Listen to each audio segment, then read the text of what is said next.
Yo, this is Zomboy and you're listening to Bass Island. I'm very happy to have Zomboy back in Bass Island. Hi, Josh. Hi, how are you?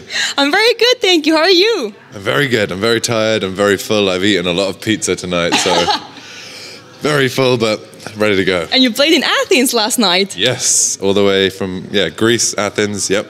Lovely. Then up here. Well, last time I interviewed you, it was exactly 2 years ago because it was February 2012. Wow. Time flies. It didn't seem that long ago. Wow. And last time we spoke, you told us you can never finish a song without starting a new one. Is that still like that? Oh, even more so. I've got so many, thousands of ideas which are just not finished, and then not very many ones that are finished. So I just keep writing new ideas.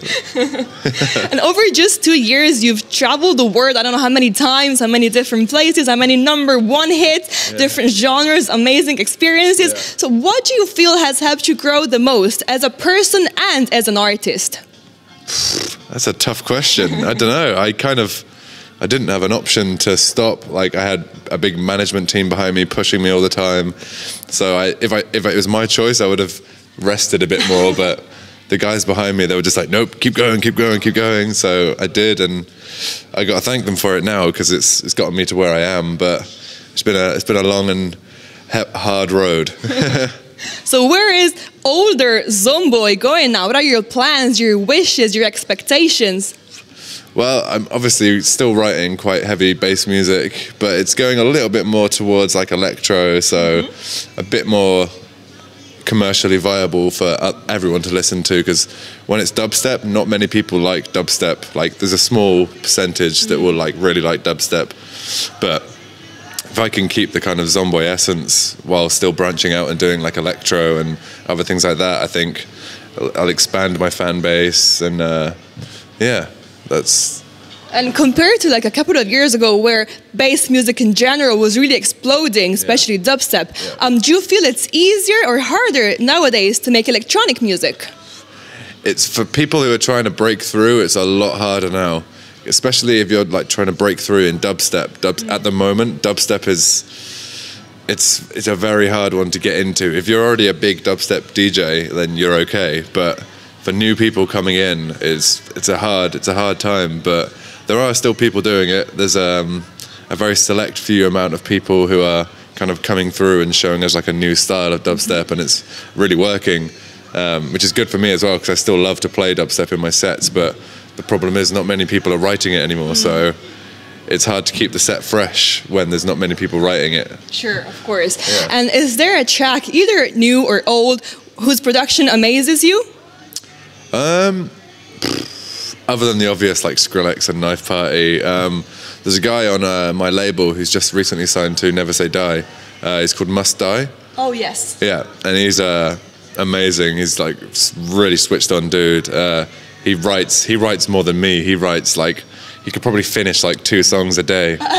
So he's always sending me stuff, so I've always got fresh stuff to play out live. Nice. Yeah, but he's wicked.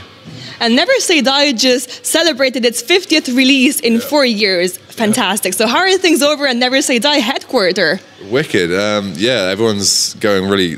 We're not really signing anyone new at the moment. It's all very...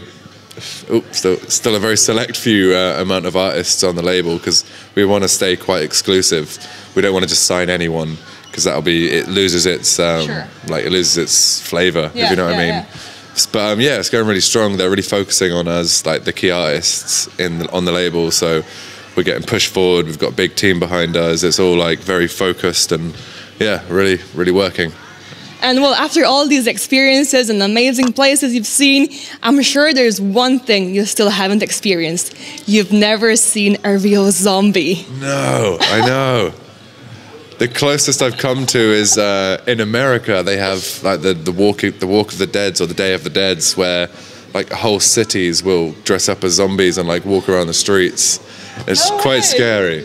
So I was playing in, I think, Santa Monica in California, and I didn't know at the time, but they were doing this big zombie walk around the city, and we drove into the city, and there was zombies just everywhere. I was just like, oh God! And they were really convincingly dressed up, so I was just like, oh my God, this is quite scary. But it turned out it was a fancy dress. So I was like, ah. So you have seen. I was wrong. Nearly. Thank you very much. Zomboy, check him out. Yeah.